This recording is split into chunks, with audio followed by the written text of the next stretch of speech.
To me, D.C. is very exciting. And a lot of people say, well, where's he going from there? Well, I have calls from politicians begging me to go to Chicago, begging me to go to New York, begging me to go to Los Angeles. And if we didn't go to Los Angeles with Newsom, they run it so badly, I don't think we would have been able to have the Olympics. They would have ripped down that city. We went there and it stopped day one. And the chief of police in Los Angeles, when they asked him the question, he said, thank God they came, because we could not have handled what was happening. We went in, we stopped it, and that was it. So they needed help. In yesterday's press release, Trump said, quote, I'm announcing a historic action to rescue our nation's capital from crime, bloodshed, bedlam, and squalor, and worse. This is Liberation Day in D.C., and we're going to take our capital back, end quote. Dr. Michael Salla says everyone is missing the real story here. There is a hidden intent in his press briefing to liberate Washington, D.C. from the satanic forces that have run D.C. since its establishment. And Dr. Salla says it all has to do with the Freemasons that built Washington, D.C. and were infiltrated by dark forces.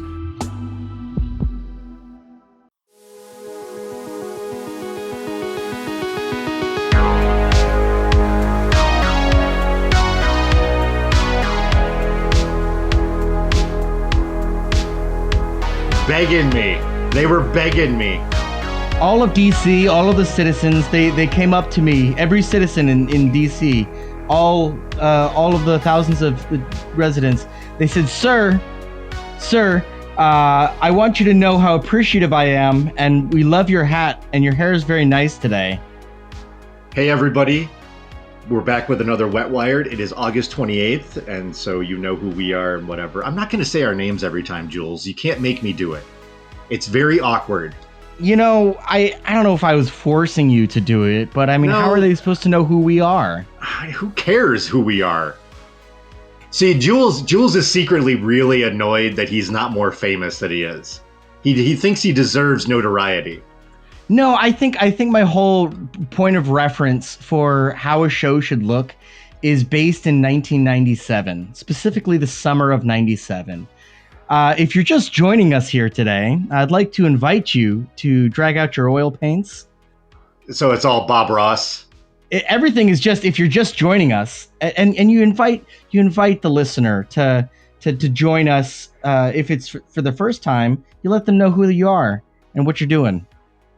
All that aside, before we get into this actual episode, make sure to go over to Apple Podcasts or Spotify, rate, review the show. This is a back-to-back public episode, so we had one last week. We're doing another one this week. So also, if you haven't subscribed to Patreon, why don't you head over there and get a free trial? Catch up on the whole Cold as Ice series. Catch up on all the premium episodes that we've been putting out for the last, 3 years or something like that. So, yes, it's all there. All right, that's enough. I want to start off with a quote. Here we go. The template is live. We bumped this story in our last episode because we spent too much time complaining about how dumb AI is. You know, this story is also sort of a return to more of our roots. We started this podcast talking about weirdos and cults and gurus and grifters, and a lot of that involved QAnon, because typically you get one or all of those categories from pretty much every QAnon story. Because of exigencies, I suppose, or at least perceived exigencies, we've done a lot more news type episodes. I can hear that. Sorry, that was an accident. Professionalism, Jules. How long? You've been a podcaster for how long? Allegedly. Just because of the way that the world has shifted, we sort of, I don't know, I suppose, especially after the fallout of January 6th, we kind of moved more, like QAnon news became news. It was just the news. And at some point, we've slipped a lot more into talking about politics, specifically criticizing Democrats for, being fake leftists. And so this is because we haven't talked about QAnon, it doesn't mean that it's gone. It's been there the whole time. You might think that it faded away, but it's really, I mean, I mean, you could think of it as laying dormant, but it's not even dormant. It's just as active as it ever was. You just don't see it as much because the news has moved on to other things. You know, the like mainstream media is not talking about it, but it is there, you know, stewing, chugging along, metastasizing. Part of it is that so much of the major points of QAnon have been adopted by mainstream not only political figures, but the dominant parties. Whether we're looking at the Republicans or even variants that we see in the Democratic Party. I mean, there's the phrase "blue anon," where we get the same kind of conspiracy thinking from Democrats as we do Republicans. But the whole of the political sphere has adopted a lot of these ideas, and if not the ideas, the spirit of them. If it's not explicitly talking about child sex dungeons underneath pizza parlors, then at the very least there is something going on behind the scenes. It's just that Democrats don't use the same terms of deep state or something like that. But that word is used by Democrats too now. I mean, they've even adopted that. I mean, I use it. Like, I mean, I'm not immune to the vocabulary. I've adopted a lot of these. I mean, and that's the thing about QAnon, and that makes it so insidious, is that there really is a utility to some of that worldview. Maybe not the specific instances. I mean, almost never any specific instances, but this sort of this culture of skepticism and conspiracy is not exactly 100% off base. To use another of their expressions, like, in a way, they are sort of over the target. Yeah. If you want to see this stuff like still active in, you know, and like the way that it's developed since 2017 or whenever the first Q drop was, you just have to go to Telegram, or, I mean, just go to Twitter. It's everywhere. I mean, most of what we're talking about is pulled directly from tweets today and extrapolations based on those tweets. Having Trump in the White House, who's an enormous QAnon figure, and then, you know, former QAnon influencers, people who really cut their teeth getting famous, talking about, you know, about like child sex trafficking and stuff like that, like Kash Patel and Dan Bongino, who are, you know, director and deputy directors of the FBI now. And even Fox News basically used the 4chan and 8chan as their fucking vision board when they're trying to gin up some news stories. So we have the Secretary of War, Pete Hegseth. It's going to be the Secretary of War again, by the way. I don't know if you caught that. That came directly from Fox News. And you even have fucking Laura Loomer, who's not even an elected official, who's a major influencer in the White House. I mean, maybe she wants everybody to think she is, for sure. You know, and that's the crux of the lawsuit that she has against Bill Maher, is that by Bill Maher alleging that she was having sex with Trump, that he was damaging her chances of getting some, like, you know, press secretary gig or something like that, or some kind of communications director gig. Part of her deposition was her claiming this close connection with the White House. Who knows? So all of this is coming from Trump's announcement on August 11th that he was taking, quote, historic action to, quote, take the Capitol back from somebody by deploying the National Guard in Washington, D.C. At the time, it was just the National Guard. It has since expanded to U.S. Marshals, DEA, you know, anybody who basically didn't have an assignment, or, you know, that he could snatch up and make patrol the streets. And by federalizing the city's police department to reestablish law and order. You know, he then threatened the homeless population with jail time if they don't leave the city. This is from his original post on Truth Social. Crime in Washington, D.C. is totally out of control. Local youths and gang members some only 14, 15, and 16 years old, are randomly attacking, mugging, maiming, and shooting innocent citizens, at the same time knowing that they will be almost immediately released. They are not afraid of law enforcement because they know nothing ever happens to them, but it's going to happen now. The law in DC must be changed to prosecute these minors as adults. I love how minors is a flexible term at this point. When he's talking about 14, 15, and 16-year-olds, minors is in quotes. Well, so far he's putting quotation marks youths and minors. Now keep in mind his campaign, years long campaign against those kids in Central Park that he had accused in the press. He pulled out a front page ad, who were later exonerated. But they were black. They're, that's his motivation. But by the way, notably, the guy on the Epstein list is putting in quotation marks youths and minors. Who's to say what age they really are? What constitutes a minor? Who's to say? Yeah. Who's to say? And locked them up for a long time, starting at age 14. The most recent victim was beaten mercilessly by local thugs. Which victim, Donnie? Keep going. Yeah, keep going.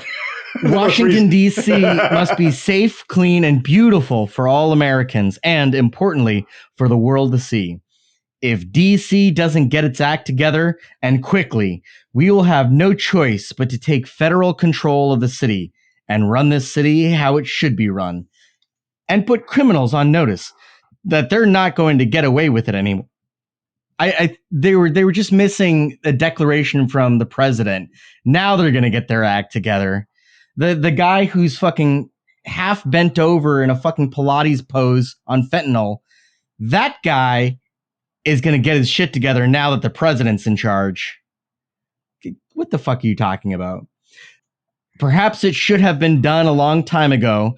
Then this incredible young man and so many others would not have had to go through the horrors of violent crime. If this continues, I am going to exert my powers and federalize, all caps, the city. Make America great again, obviously in all caps. He didn't sign off. He didn't sign off with the thank you for your attention to this matter. Thank you for this attention to this matter. Yeah. Yeah, this attention to your matter. There's so much of this. I'm going to follow up the actual executive order. This was posted on the White House website. Section 1. Crime is out of control in the District of Columbia. I mean, like as professional as you would expect. Washington District of Columbia is our nation's capital and home to the central institutions of American governance. Yet rising violence in the capital now urgently endangers public servants, citizens, and tourists, disrupts tourists. Like they're locking up all the tourists. Like they're deporting the tourists. Disrupts safe and secure transportation. They're asking for like a bounty, or a bond for you to come and like do tourism in the U.S. of like it was like $15,000 or something like that. for certain countries that are like where people habitually overstay. Yeah. Disrupts safe and secure transportation and the proper functioning of the federal government and forces the diversion of critical public resources toward emergency response and security measures. The city government's failure to maintain public order and safety has had a dire impact on the federal government's ability to operate efficiently to address the nation's broader interests without fear of our workers being subjected to rampant violence. So in response to Trump sending the National Guard into D.C. and taking over its police force, there have been a few exceptionally active QAnon social media accounts justifying it by invoking this like fairly obscure, even for sovereign citizens, obscure sovereign citizen claim that has been previously pushed about DC being a corporation and claiming that Trump's actions now somehow reverse that. It's really this is so fucking messy.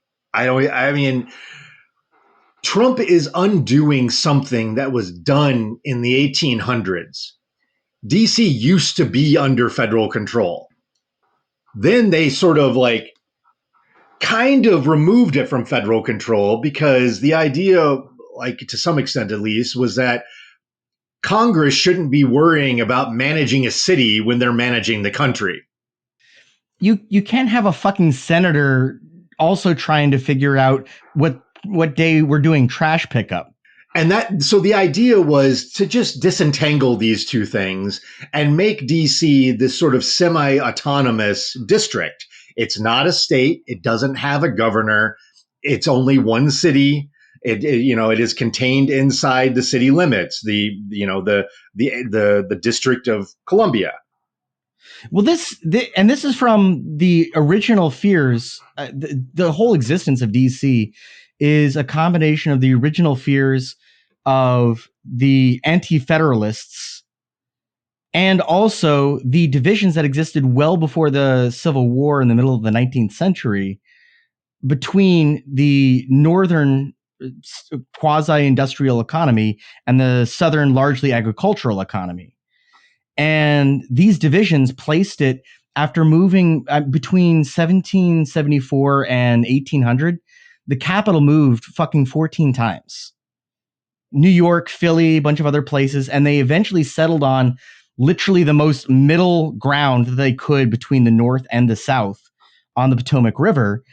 And this was in part for a bunch of different reasons, but part of it was a compromise both between the northern states and the southern states, which already had the divisions laid by their economic systems, and basically who were the fucking power brokers between those two economic spheres, and between the federalists and anti-federalists, that they were just trying to do this fucking balancing act where they just shook off the yoke of the king. I mean, to a certain degree, let's not get too carried away with that whole liberty narrative, but nevertheless, the anti-federalists were pretty fucking concerned about a national government. And so they did this kind of quasi-incorporation sort of a thing. And if you've lived near any kind of semi-rural place in your life, you've heard the term incorporating into a city. It's not that fucking weird of a term, because that's literally just what it's called when you take some place that's unincorporated, meaning it doesn't have its own body of government. That's what I thought of too. Like, how many towns in Texas are unincorporated?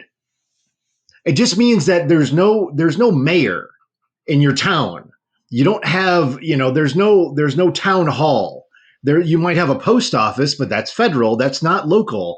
And there's just like, yes, it is a municipality, but it's not incorporated. It's just part of the broader municipal government. It doesn't have its own setup of all the different organs of the state that are necessary to make a small population operate. Yeah, exactly. And I mean, even in like where I lived in New York, there are plenty of unincorporated towns. There are towns that used to be incorporated that are now unincorporated or were absorbed by a neighboring township. It happens all the time. The undoing of QAnon and the sovereign citizens is that they can't comprehend synonyms. Well, and yes. Well, they also don't understand the root of the fucking word, which is, a common problem in just people speaking English. That corporation just means a body. And so whether you're talking about a private corporation or a municipal corporation, they think corporation means business. The only way they can think of like it as a corpse. It's a body. It's a body, and it just means a collected thing. But and part of the conspiracy theory crowd, not just the fucking Sov Cits, is across in religious spheres, in wherever you want, they fucking love made up etymology. They don't want to talk to an etymologist. They don't want to talk to somebody who actually. They don't even want to look it up on Atomy Online. No, they don't. They're not interested in fucking linguists, historians. They don't want to know any of that shit. They read some superficial thing on a Wiktionary and call it a fucking day, having not knowing anything of the language that they're talking about. You know what? You couldn't even look at a definition like on Wikipedia, without finding the root of that word and its multiple different uses. They never looked it up anywhere. Period, flat out. I mean, I've said it before. When it comes to conspiracy thinkers, and when it comes to, and that includes sovereign citizens, like when it comes to any of these conspiracists, the thing that binds them all together is that they are all absolutely concrete thinkers. There is no room for anything abstract. There is no room for a nuance. There's no room for gray areas. There's nothing. There's no spectrum of meaning or interpretation. It is all absolute, 100% one thing or another thing. That's what binds them all together. Meanwhile, they're almost more postmodernist than the fucking postmodernists themselves. Which, makes it also it gives it a lot in common with, these kind of like black and white religions where you have this very defined categories of good and evil. There is a ton of crossover there, in the way that in the worldview that all these different groups share. So back to Trump's executive order before we get into the QAnon of it all. We have to keep in mind that all of this, and this was alluded to in Trump's Truth Social post, all of this was instigated by Doge employee Big Balls getting carjacked in DC. All of it. I don't even remember his name right now because I think that's what his license says. In legitimate fucking new, I mean, well, whatever that means, in mainstream news media like CNN, with a pretty white lady with blonde hair is coming on with a straight face saying Big Balls as his name instead of his Christian given name. Edward Corsetian. Big Balls is better. He should just go with that. You should just get fucking legally changed. So all of this on August 7th, Big Balls and his girlfriend were carjacked. And the cops showed up and somebody called the police. I don't know who did, either his girlfriend, him, or a bystander. Everybody split. There were like 7 teenagers there. And, allegedly. There were witnesses. And so I saw the police report on this, or at least part of it. And so the cops managed to apprehend 2 of them. He identified them both as being part of this crowd, and so did she, and so on and so forth. You have a pretty cut and dry assault situation there. And it's like, but this is the thing that motivated Trump. It wasn't, all this stuff had been going along, all the complaints and everything like that, but this is the thing. And he's been talking about DC for a while too. Yeah, he absolutely has. And he's talking about crime in New York too, and in LA. Obviously, the with the protests in LA, the pro-Palestine protests in LA, and his deployment of the National Guard and the Marines precedes all of this. But it's hard to say if this would have happened in DC, if it would have ever come to this point without having large-scale protests and unrest like that, if it wasn't for this fucking carjacking. And, so the other thing is his fixation on homeless people and seeing homeless people, this sort of like NIMBY attitude where, he is most likely motivated by that too. He just wants to make sure nobody sees homeless people. So this is why he's telling them to leave or they're going to go to jail. Well, he specifically mentioned on the arrival of Putin in Alaska, you can see Russia from there. He specifically mentioned that it's embarrassing. Like it's you need to clean up your house for the guests to come over for dinner, and it's embarrassing that you have dirty dishes. It's embarrassing that you have people sleeping on your floor in the living room doing fentanyl. And by the way, can we go back for a second and emphasize that Big Balls was jumped by teenagers? So when Trump is mentioning 14, 15, 16-year-olds, that's what he's talking about. That's how old the carjackers were. Yeah. And then on top of it, there were 7 of them. So it's like, it could happen to anybody. Sure. But on top of that, Mr. Balls himself is also a teenager. Yeah, he's like 19 years old. He's like 19. At most he's like 20.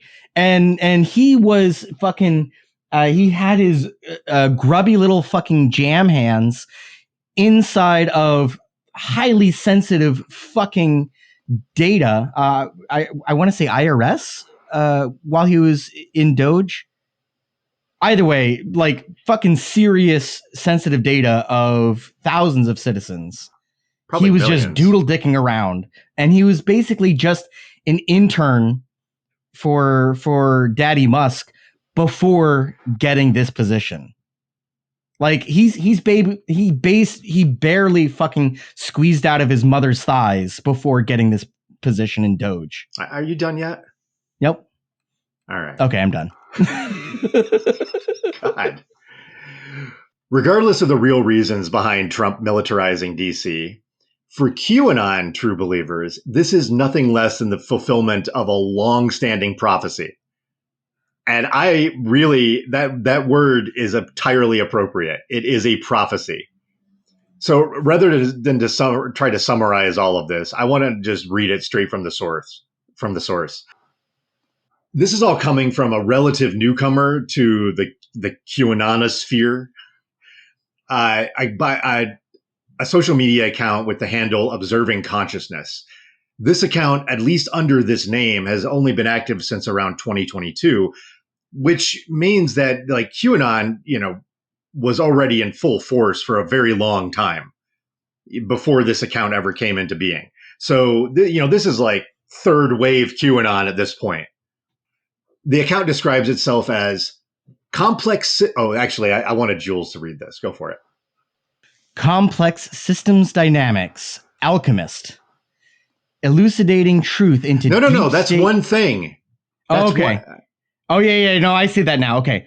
Complex systems dynamics alchemist, elucidating truth. Say it again. Complex. All right. No. I just want to emphasize this. I'm not criticizing your reading. Complex systems dynamics alchemist. It's nothing. Nothing at all. I don't see anything at all there when I read that. Jules, please continue. All right. Elucidating truth into the deep state shadows. This one's what do they do in those deep state shadows? This next one is my favorite. He's a master NLP practitioner. Yes. All right. So for those, I know a lot of our listeners probably already know what this is because they've maybe encountered this in the manosphere, but this is like old school manosphere shit. I haven't seen this in 10 fucking years. Nevertheless, it is. It makes me want to say that this account, even though this account's only been active since 2022, none of that is indicative of the age of the person running this account or people. I mean, because you could have multiple people contributing to it. All right. But the age of the person who wrote this profile. Minimum 35. I'd say 50s. I believe it. I mean, people were NLP is the thing that preceded that whole pickup artist bullshit. And, being able, and all those ideas about like negging and shit like that are coming from NLP. NLP, all right, to back up, when we had these fucking grainy film held in a community center conferences where some guy with a whiteboard would be telling other fucking losers how to pick up women before Mystery got his hit show on VH1. And the NLP stands for neuro-linguistic programming. The Rolling Stones author, the Rolling Stones journalist that wrote that book. It was Neil Strauss, right? Neil Strauss. That's right. I read both of those first two books that he wrote. I didn't know he wrote a second one. Yeah, I did read that book. Yeah. It's compelling if you don't think about it for too long. And especially if you're motivated to like believe that this is like the unlocked secret to all of your sexual frustrations. Well, and the biggest real world concerns in your life are picking a cell phone plan. Okay. So neuro-linguistic programming is this idea that you can embed subconscious messaging into the target, I guess, through using a combination of speech, like some kind of a fucking street magician, except to pick up women. That's the concept. Except to pick up women. And You know, instead of like, you know, getting a few bucks for a fun card trick, or like, I got your wallet, haha, or, you know, whatever. Of all the pieces of junk that I've ever encountered in my life that I wish I would have held on to just for its kitsch value, I remember I had this girlfriend that had, she used to always buy the Weekly World News, you know, like Bat Boy and shit like that, you know, like Sick Sad World. Like she would always buy that, and it was just for fun, you know, like she thought it was hilarious. And one of them that I remember so clearly that was always sitting around our house for years was get everything you want with double reverse psychology. Perfect. That's how I always think about NLP. That's exactly it. I mean, that's a perfect combination of words. I wouldn't change the sentence by even a syllable. I cannot tell you how many times, I mean, you know, the people ask that question, you know, how often do you think of Rome? And everybody gives a very boring answer. Yeah. I cannot tell you how many times, like just a month. It's probably not weekly, but it's close, that I remember that article title. It has stuck with me. This is like 2 decades now that it has stuck with me. Give that guy a raise. I know. I hope that person went on to do great things. They right, definitely so the last part of this changed guy's the course profile of my life. Yeah, like Jean Valjean, they changed the direction of everything.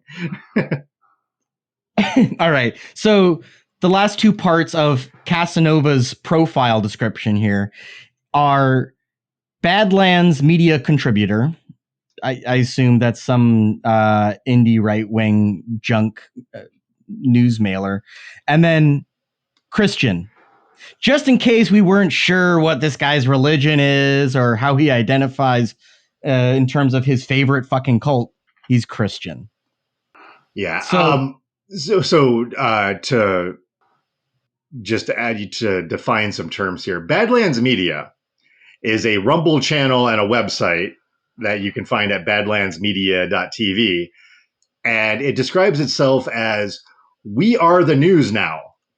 And it's unfiltered and unapologetic. Yeah, it's on Twitter, Substack. Yeah, it's they're basically doing QAnon news. Everything is every news story gets baked, and that's you can find it there. Don't worry about this part. Keep going. All right, I'm moving it down a little bit. So this account is a really good example of where QAnon has been headed since its early days. It is, you know, a bit more openly fascistic. It's a bit more religious, and it's a bit more militaristic. And you see this fascination with quack science and the right-wing political figures like Italian PM Meloni and Viktor Orban from Hungary. And interestingly, this account is also extremely critical of Israel. Specifically, there are quite a few posts in this account that claim that Netanyahu's government is essentially just a nest of pedophiles. Unsurprisingly, they don't seem to care about Gaza or Israel's genocide at all. So you kind of see where this is going. Like when you're looking for, you know, that root of the protocols of the elders of Zion and like where it's going to rear itself up, this is how. When you're critical of Israel but not the genocide, it means you're really worried about Jews. Yeah, I mean, like fucking Marjorie Taylor Greene, you know, fucking Jewish space lasers. But Marjorie Taylor Greene has been posting repeatedly about the genocide in Gaza. It's in an incredibly pro-Palestinian way. Yeah. You know, broken clock or whatever they say. Yeah. So you don't need to give it to her, but in this case, you kind of like, you also don't want to, you don't want to throw away common cause. You know, like it doesn't mean that she's redeemed herself or anything like that, but no, she's definitely like motivated by anti-Semitism for sure. Maybe. there's just no telling. I wonder how much it's motivated by talking to her own children. Because we know that Palestinian support among Americans is stronger the younger you get. Yeah, that makes sense. Well, the one part that's a tiny bit bizarre about that is that on the whole, I mean, it's not so. It's a little bizarre that she's going against Trump doctrine, especially being such a fucking loyalist as she is. And it's a little bizarre that she is going against, I mean, even just broader Republican doctrine. But what's really bizarre to me is that Zionism is a Christian nationalist project well before it's a Jewish nationalist project. And obviously we don't want to conflate Jewishness with Zionism. That's the whole thing that fucking the Zionists are trying to do. But it started as a Christian nationalist project in the 19th century. And it is all about the fucking Armageddon and end times and bringing back Jesus and all the rest of that shit. So if anybody is going to be on board with the Zionist project, I would think it would be somebody who is so feverishly Christian nationalist. And yet, I know. Yeah, it just goes to show that, like, when you think you got somebody figured out, something happens, and you're like, she's so deep and complex. Well, I mean, people in general they have such a mixture of motivations that drive them to do whatever the fuck they do or to hold whatever fucking views they have, that you like it is very I think it's good to be a little apprehensive with categorically labeling somebody. And because I would have assumed that she would be absolutely pro-Israel, but I think maybe in Marjorie Taylor Greene's case, the conversations with her kids, but it's that other side of QAnon, which is its obsessive fixation with children. And, so if she is also, maybe she could be reading from this same account on Twitter for all we know. She could be liking these posts because likes are now private. You have no idea. If she doesn't repost it, you don't know. But she could be reading the same source material wherever this account got its information from. And that that attitude of treating Netanyahu's government as, like a nest of pedophiles, she could have that opinion also, and just make her automatically dismissive of what, this particular regime in Israel, even if she might be more sympathetic to the Zionist project. Or it could just be absolute anti-Semitism and protocols of the elders type shit. Like, maybe she's got that, I don't know, who knows? It's a mystery still. Well, do they have any sex predators in high-ranking positions in Israel? Just the cyber security guy Alexandrovich, that the I guess acting state's attorney or acting federal attorney in Nevada just let go back to Israel instead of facing trial, or at least getting arraigned even. Like, no bond, no nothing, no monitoring. Yeah. So that's one thing I wanted to bring up here, just about the Israel position, is that actually in Netanyahu's government there is at least one pedophile who was, this guy was tripped up in a sting operation where he was trying to, like, meet up with what he thought was a 15-year-old, and for I guess to go have sex, and and then he was arrested because it was a sting operation. And then this woman, I forget what her name is, Sirtan something, I can't remember her name. She has a colorful story too, because she seems to be taking money from some of the, like, absolutely worst people you could imagine to take money from. And so she during her unsuccessful bid to become district attorney of Las Vegas, she was getting donations from these, like, terrible people. Thankfully, she lost that race, but Oh my God. Like I've been reading about her and just some of these like real estate people and just shady fucking figures that have been giving her money to get that job. And, but now, like, in spite of all that, or probably because of all that, Trump made her the acting attorney for Nevada for this district.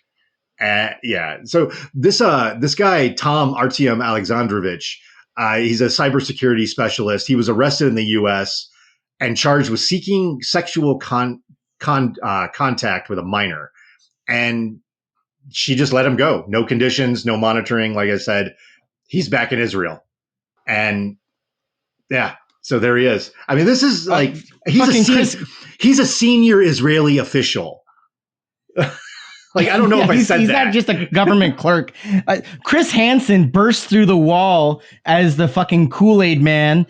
And then he says, oh, wait, what's that? Oh, he's Israeli. He's an official. Never mind. Send him back. It's fine. So, of course, the White House denies any involvement in letting this guy skip back to Israel. And a court date was set for sometime in September. I'm sure he'll be back. Do you think he's going to make his appearance? Absolutely. I mean, he seems like an honest fella. I mean, he's in the government. So this is good news for the QAnon crowd because it doesn't, contradict, the White House denying this and, the fact that there's an Israeli pedophile on the loose is good news for QAnon because it doesn't contradict their most foundational, really religious reverence for Trump and his role for them as this sort of, I don't know, like a godhead or some kind of an anointed figure who's constantly outfoxing the deep state. He's less of a prophet in terms of like religion. He's not a prophet as an instrument of God, like Moses or something. Yeah, that's what I mean about him as this like anointed figure. Like he's chosen by God to lead his people out of bondage. Like Moses, like you said. And they excuse it in the same way where it's like, yeah, Moses killed a guy, but also he's a great leader. Yeah, it's this sort of broken vessel kind of attitude where like the vessel itself is damaged, but it contains the godliness. And so on the surface, yeah, you see this flawed man who's made all these mistakes. It's a very evangelical redemption narrative. And yeah, all of his cracks are just filled in with gold. Right. So yeah, right. Like a Japanese pot. Kitsunage. Yeah. I think that's what it's called, Kitsunage. And his cracks would be filled in with gold, wouldn't they? Oh, wouldn't they, folks? Absolutely. No, actually, Jules, it would all. He is the gilded man. I was going to say it is all gilding. It is not actual gold. It is just painted gold. It's like all that bullshit that he's put up around the Oval Office. All right. Let's get back to the QAnon prophecy. He's such a robber baron. That's what he fucking named his son. No, too far. All right. It sounded good in my head before it came out of my mouth. I could tell. Baron Trump? You were really excited about it. All right. Let's move on. All right. Back to this tweet thread that I've been wanting to get to this whole time. Trump decode. A thread. The fucking ellipses. Oh my God. I want to strangle a person when they abuse ellipses. And this guy. All right. Anyway, carry on. I'm going to digress for a second and talk about Jules's pedantry when it comes to the way English is written, the way it's spoken. Languages are flexible, Jules. They can become whatever they need to be to suit the needs of the people who use them. Ellipses are my one hang up. There is no standard for this. It can, as long as the convention has a consistency to it, then it can be utilized however somebody wants to. That's true. There is no but this guy. There's no but here. I refuse to criticize the guy based on how on his sentence structure. Try to understand why he would do this, because in his mind, one thought is bleeding into the next, which means that he has the loosest of punctuation. and it just drifts from one thing into the next. It is all stream of consciousness.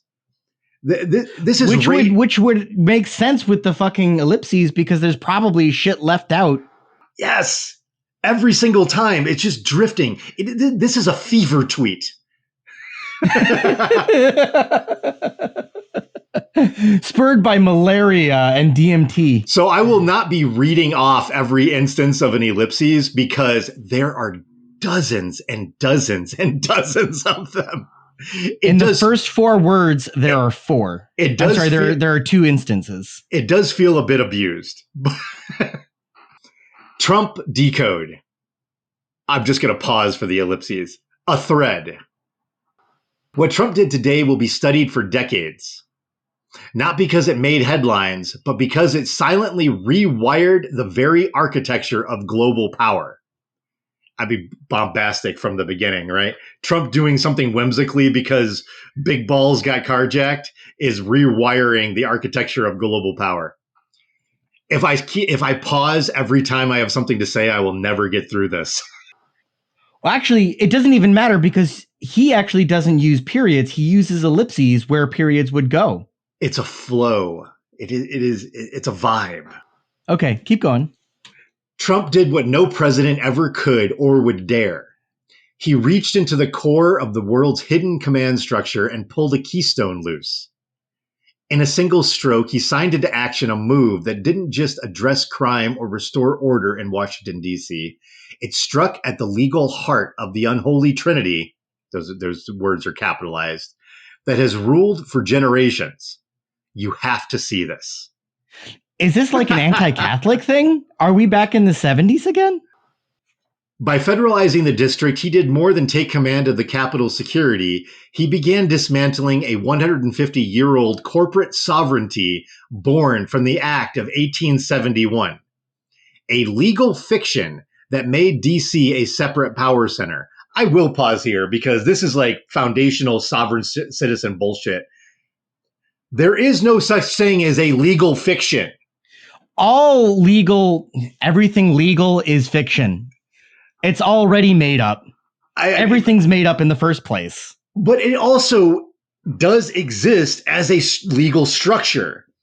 If you vote something, if the legislation convenes in whatever legislation, the state, your state legislation, your county board of commissioners, your city council, if any board, any legislative body gets together and they vote on something, it takes on substance.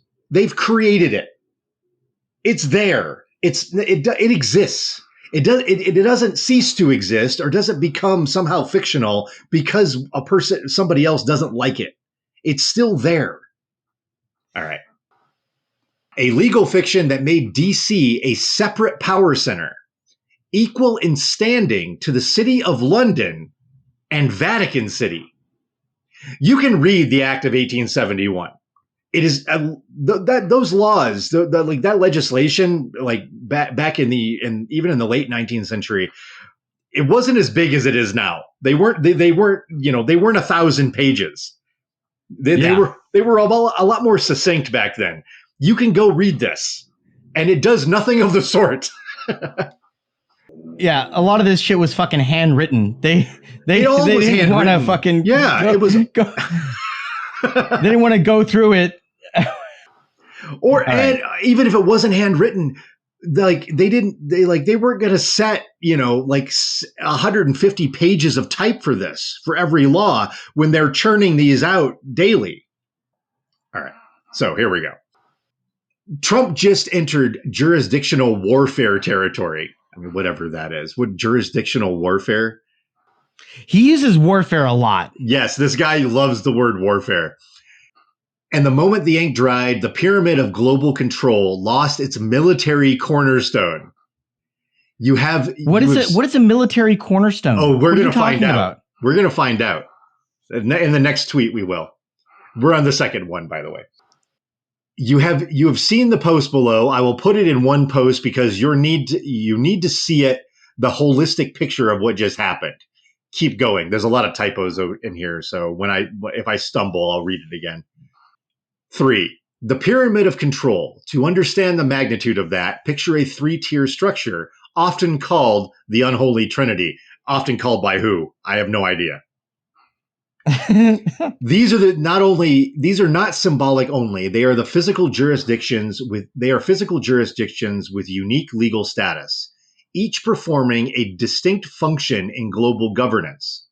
The 3 city-states, City of London, Financial Command, an independent square mile within London. It operates under its own laws and governs the heart of global finance. Here, central banking systems, international debt markets, and legal contracts that bind nations are managed. I mean, the idea, I gotta stop. I have to keep reading. I'm sorry.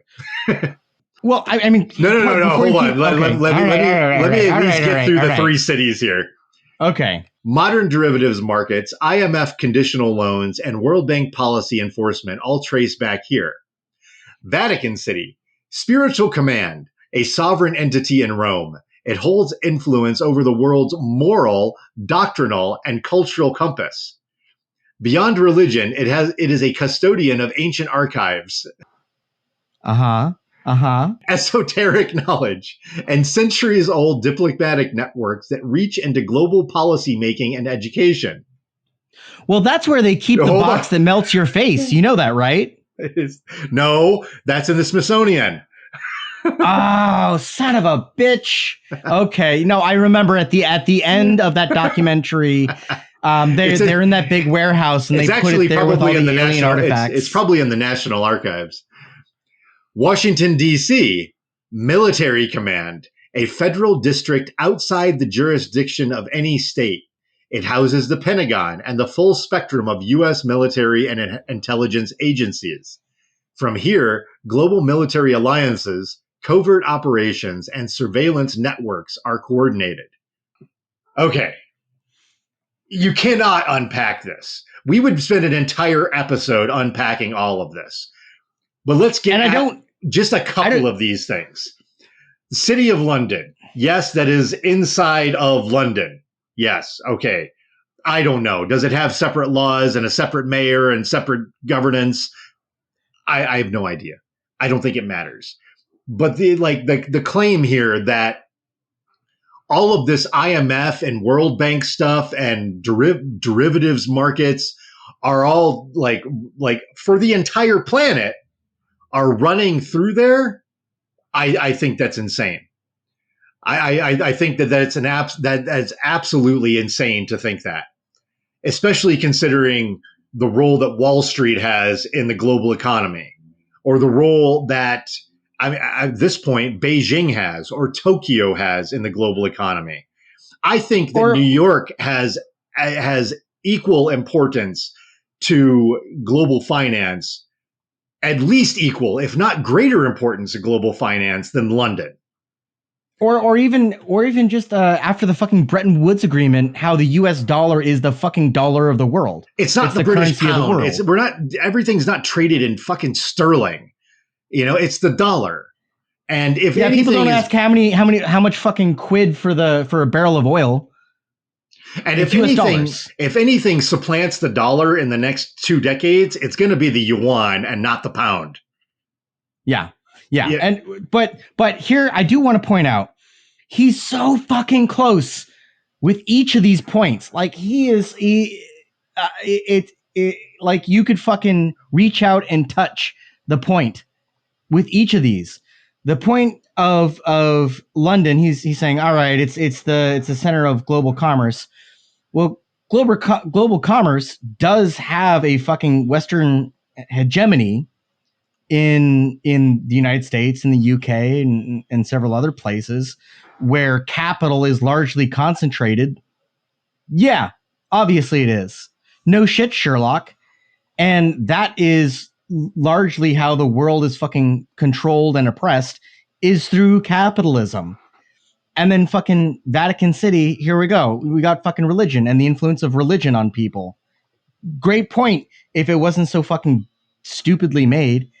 And then talking about DC and how we have this fucking powerhouse of the largest military on Earth. That's a great point.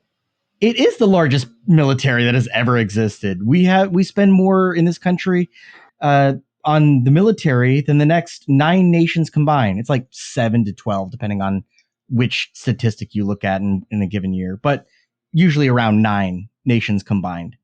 Like, that's a lot of fucking military. But instead, he turns this into this fucking Unholy John Trinity. Brown, not John Brown. Dan Brown novel. It's the unholy trinity.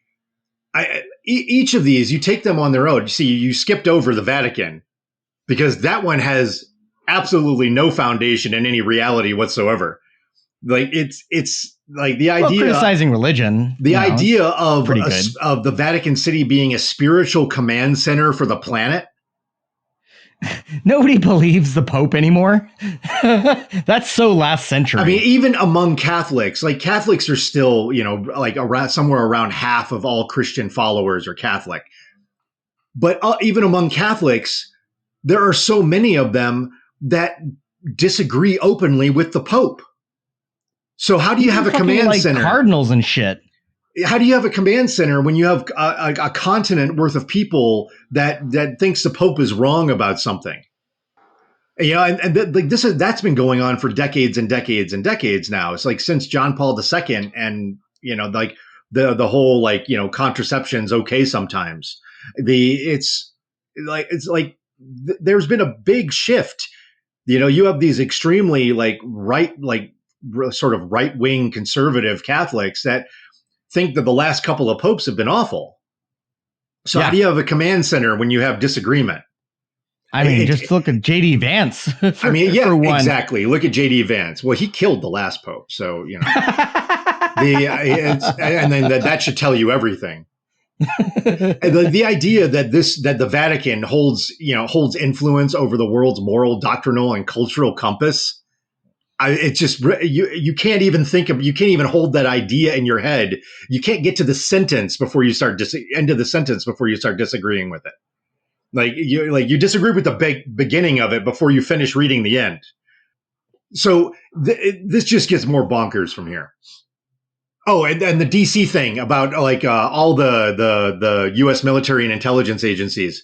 All of those things.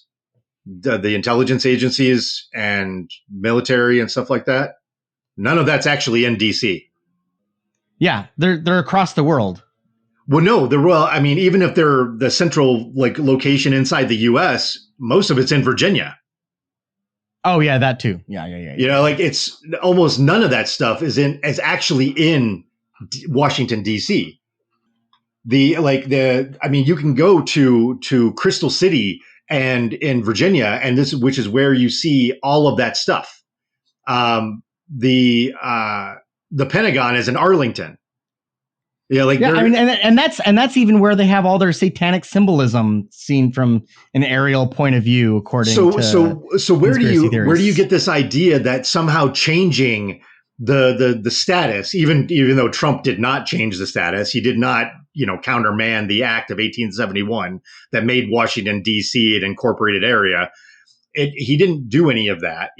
Even if he does take federal control of the police, how do you go from there to that changes the role of the Pentagon? The Pentagon didn't move. He didn't federalize Arlington. So what changes? Yeah. It is bonkers. I mean, absolutely bonkers. So then so let's see, from here, global 1 degree. 1 degree of separation, the visible network. Each of these hubs connects directly into the modern bureaucratic and corporate power grid. Finance, City of London, Bank for International Settlements, Federal Reserve. Again, the Federal Reserve and Wall Street cartels are not in London. All right, whatever. He actually uses those as evidence to support the claim that London's the center of finance. Global credit rating agencies, those are in the U.S. too. Most of them are. Yeah. Yeah. Faith doctrine, Vatican, United Nations agencies tied to humanity. That's in New York. That's in New York. Global NGO networks are typically based in New York also. education systems that shape social narratives. I mean, like the global UN building is in New York City. There's no global education systems like outside of the UN, which again is in New York. Force, which is the military, Washington, D.C., NATO command structure. NATO command is not in New York. Defense contractors, or not in Washington. Defense contractors, they might have an office in New York, but they're all over the country. Intelligence partnerships and the Homeland Security apparatus. These institutions are the, quote, public face of the deeper structure, the part most people can see. They form the operational layer that carries out the will of those at the pyramid's apex. Let's roll. ... Next tweet.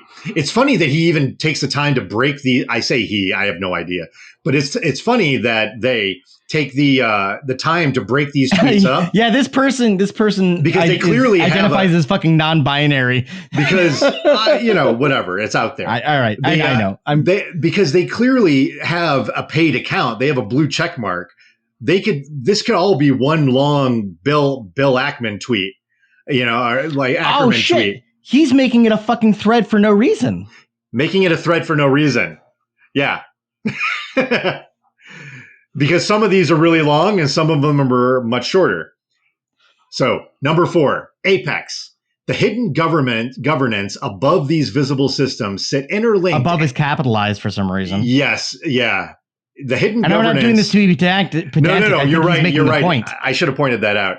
The hidden governance above these visible systems sit interlinked ancient networks. I read it the way it was written.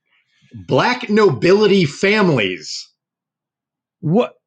There are so many threads to pull here.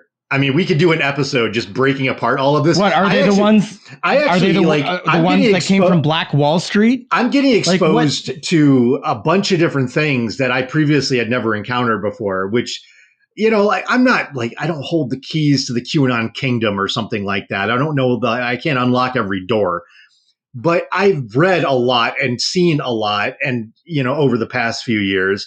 And then I come across things and I'm just like, I don't even have time to look this up or else I would never get this episode out the door.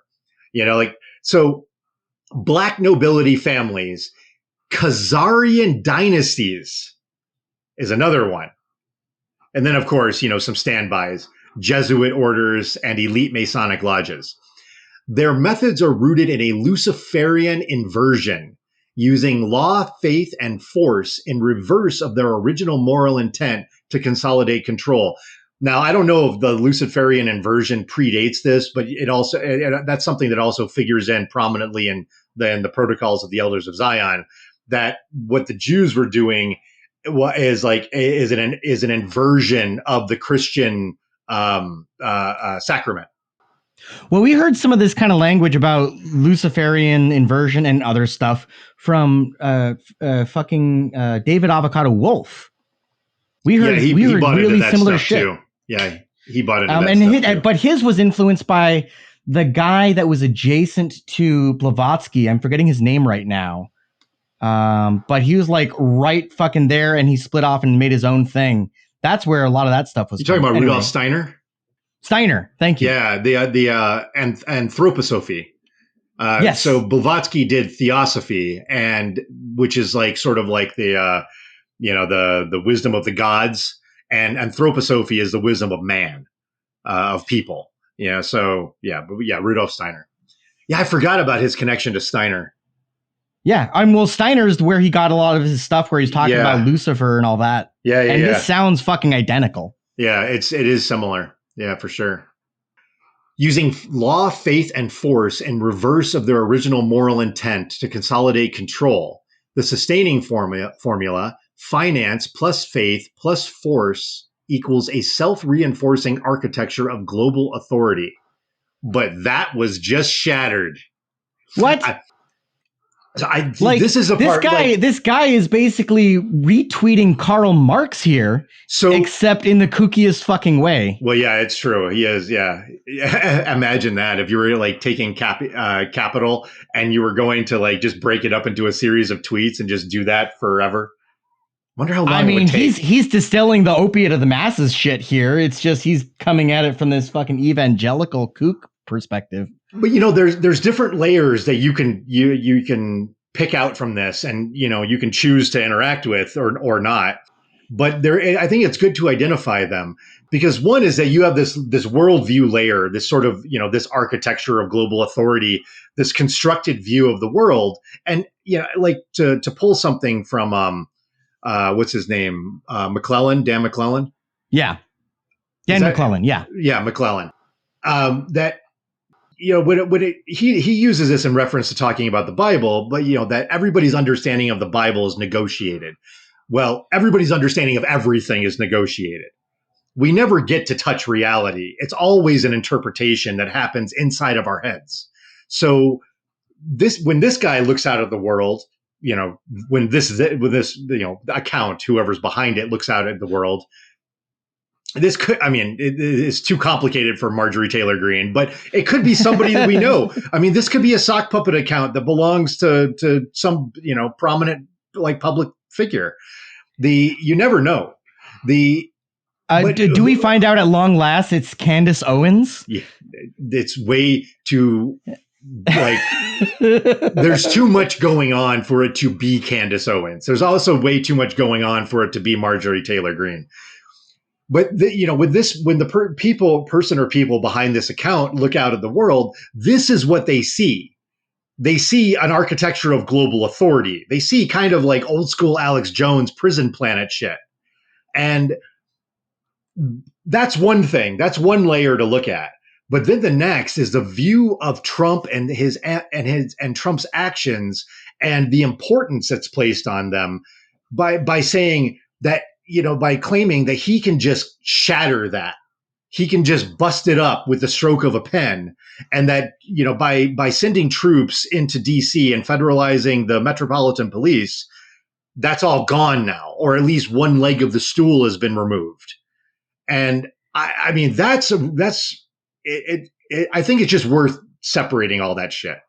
And really and the reality that you see on the ground, they're not fucking breaking into the underground layers of the League of Doom, or God damn it, Legion of Doom.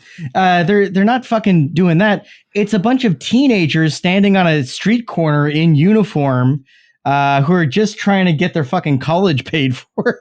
Well, you saw the videos recently. Like, a lot of National Guard are just walking around parks picking up trash because the Park Service budget was slashed and they had to lay a bunch of people off. They were already shorthanded, and then they had, they're completely incapable of performing their function now because so many people had to be laid off. And now these National Guardsmen and women that have been deployed to DC are walking around parks picking up garbage. I saw this TikTok that it wasn't real, but I want it to be real. I want somebody to do this, and surely somebody's going to do it, where it depicted the National Guard standing around, and it sounded as though somebody was playing over a loudspeaker Hanoi Hannah for the National Guard troops, and it was so fun. It was clearly like, they just overlaid the sound to some footage of the National Guard. But I want that to happen so badly because that's fucking hilarious. I want somebody to turn some of this video that's been taken into a mock-up of a National Guard recruitment video. Picking up trash, like they're doing community service for driving drunk. Basically, yeah, or whatever, like not having a seatbelt on and being a sovereign citizen and claiming that there's no constitutional right for the police to have arrested you. I'm going to keep going. I'm not a commercial vehicle. Okay. What you don't see is that by federalizing DC, you effectively remove it from its independence with the City of London and the Vatican. It is no longer a, quote, sovereign corporation. Think Act of 1871 void. But it's not. It's just not. It's still there. It's not like it's been countermanded. It's an executive order. Executive orders aren't fucking laws. People don't understand that. Laws are laws. Executive orders are like, kind of wiggle room in between the laws until the Supreme Court says yes or no.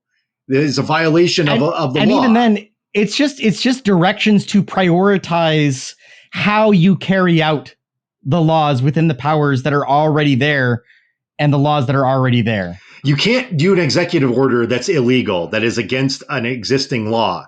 You have to get rid of the law. That's what the legislative process is for. Now, I know, yeah, Trump's doing it. What's Trump's doing is illegal. I'm not going there because I hate that fucking liberal whining. It's the worst. But it's a fancy memo. Yeah, it's a strongly worded letter. Did you get the memo about the TPS reports? Federalizing DC servers severs its status as a sovereign corporate entity, breaking its triad with the City of London and the Vatican. It's a quiet jurisdictional reset that reclaims the capital as a true constitutional seat of government. The unholy trinity just became an unholy duet. One with zero military control. Without DC, the duet is powerless. God is indeed in complete control. God is in control. Through Trump.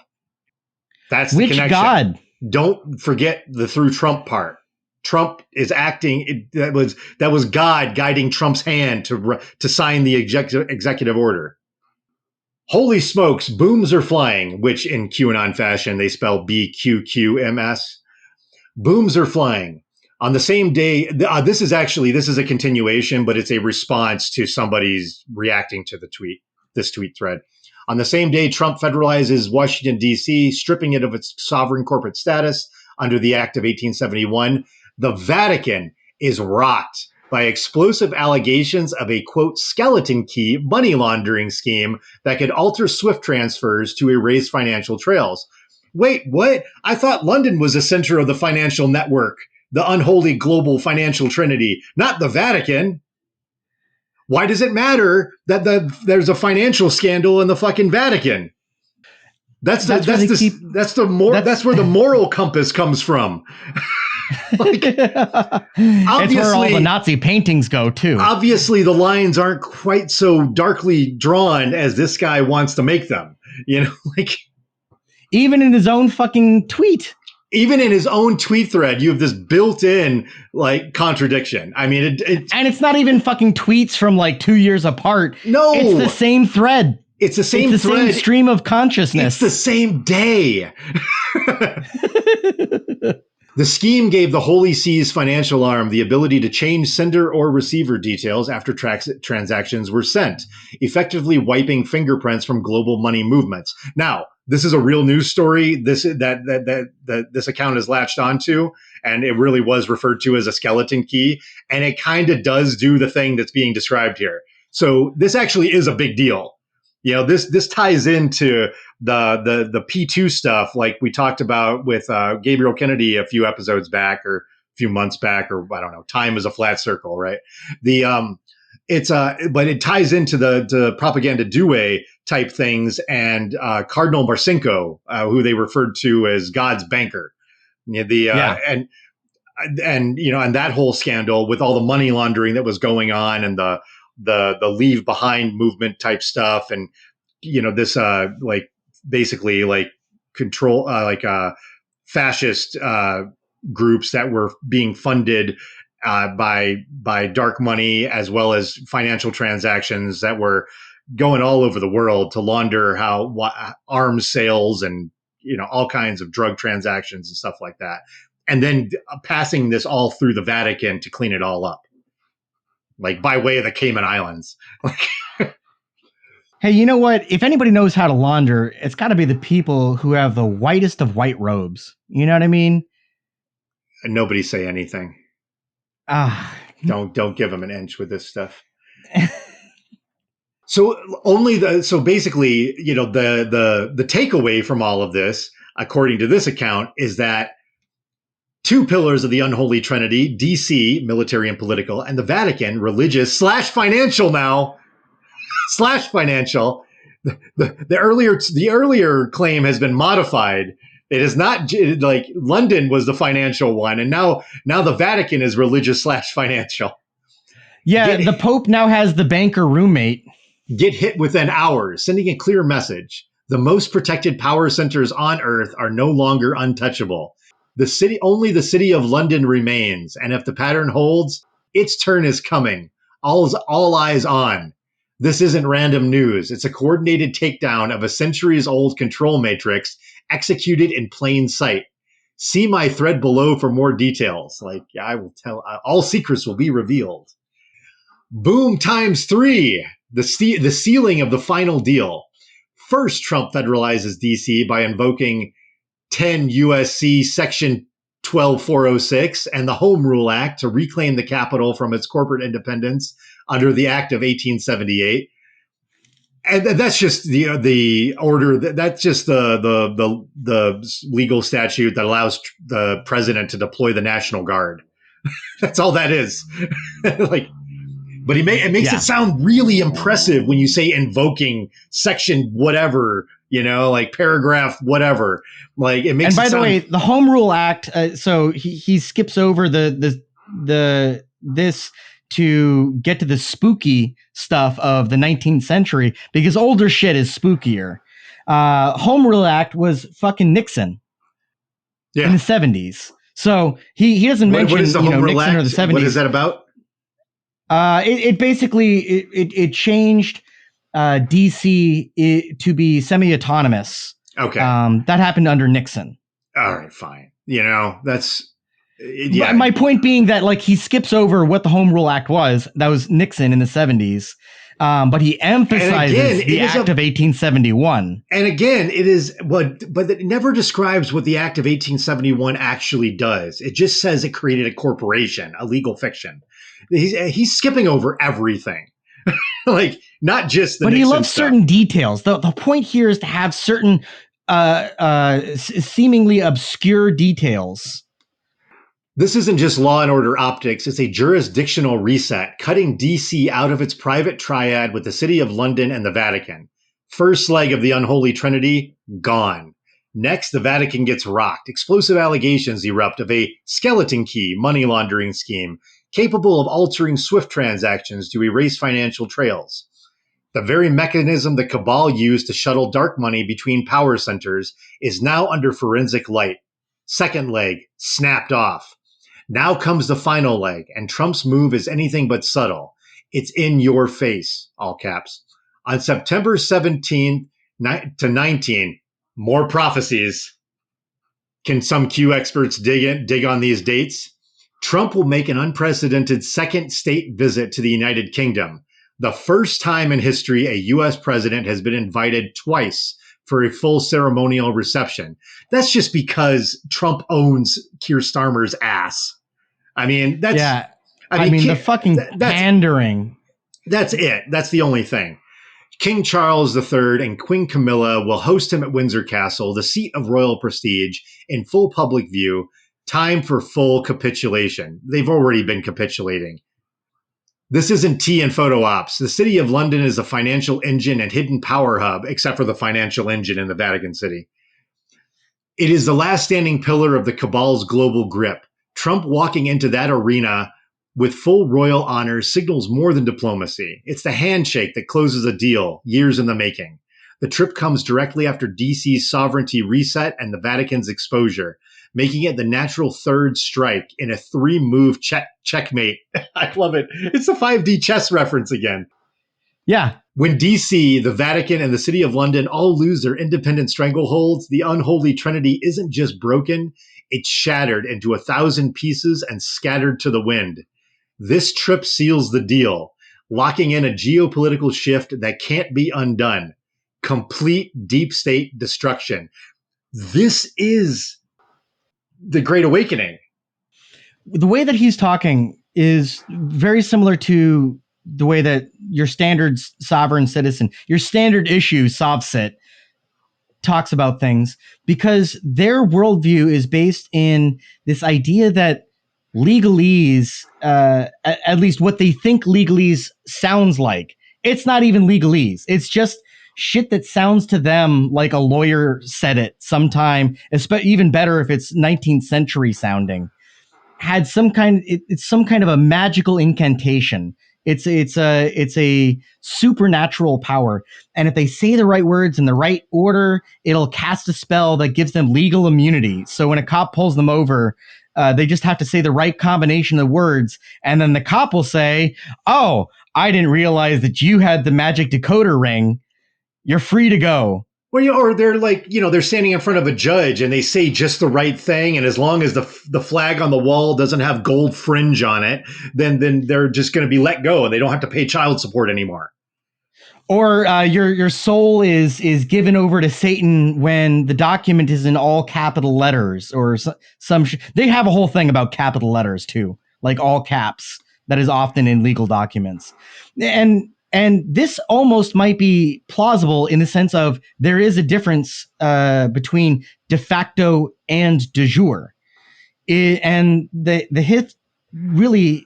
If the history that they reference and the magical incantations weren't completely fucking fictional, and no historians or legal scholars recognize any of what they're saying, if that weren't the case, it might actually be believable. But the fact is that it's almost like in the sense of the First Amendment. For example, Trump just did his whole executive order saying, hey, you can't burn flags anymore.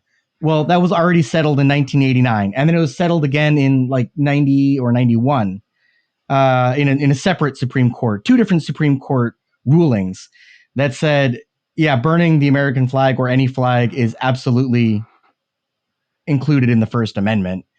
So what Trump is doing is the same thing that has happened in protests for however long protests have existed in the United States, which is that if they're not going to get you on the legal basis of the protest itself, they're going to get you with things that are adjacent to the protest. So cops will say something like, oh, no, it's not illegal to protest, but I'm going to get you for jaywalking or disturbing the peace. Or cops will say, this is an unlawful assembly.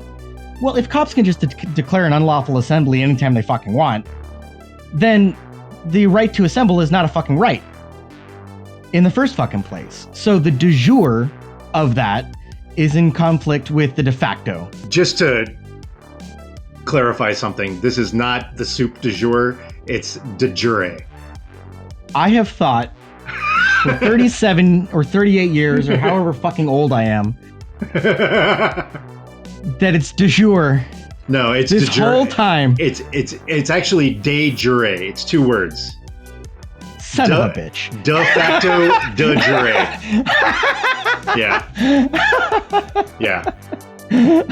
Yeah. Anyway, the point that I'm getting at is, yeah, so what's written in law versus what's happening on the ground as it's practiced. And so the point here is that what is practiced is what is fucking real.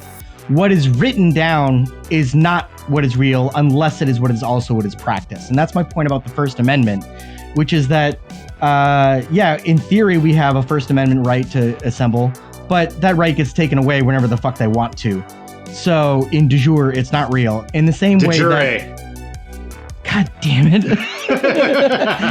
In the same way that even if it was true that you said the right combination of words to the cop that pulled you over that forced him to let you go, he still arrests you and you still fucking go to jail, even if that was true. So de jure makes reality. There it is. Huh? How do you like there that? And all of it's made up in the first fucking place. All of it's made up. The whole thing is made up. Whether it's on paper or not doesn't make it any less made up. That's true. Just because if a bunch of legislators get together and vote on something, they're making it up together. It's honestly, it's like the fucking Neil Gaiman novel, American Gods, where the whole premise is that deities are created and empowered by human belief. And then when they're no longer worshipped, then they lose all their power and fade away. That's the same story with laws. That's the same story with institutions of any kind. That's it. All right. That is it, actually. I gotta go. All right. That is all the time we have for today. And we will catch you all next time. I think we're going to be off next week. And then we'll be back. Well, we've been off for like a month. We actually But we keep seeing you because we like you. Anyway, we keep coming back. Again, be sure to rate and review Wet Wired on Apple Podcasts and Spotify or wherever you listen, whatever app that is. And test out the Patreon. See what you think. The free trial lasts for like a week or something like that. Later, skaters. Bye.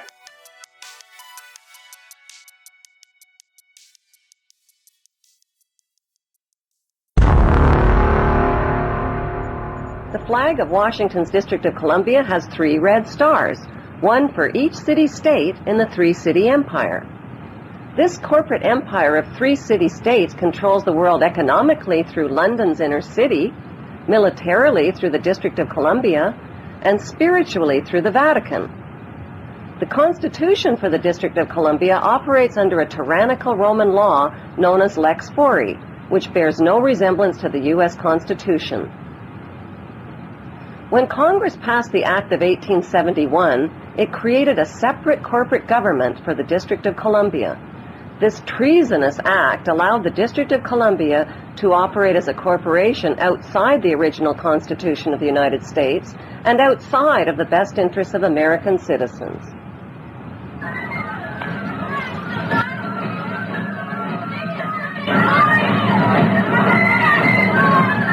A sobering study of the signed treaties and charters between Britain and the United States exposes a shocking truth.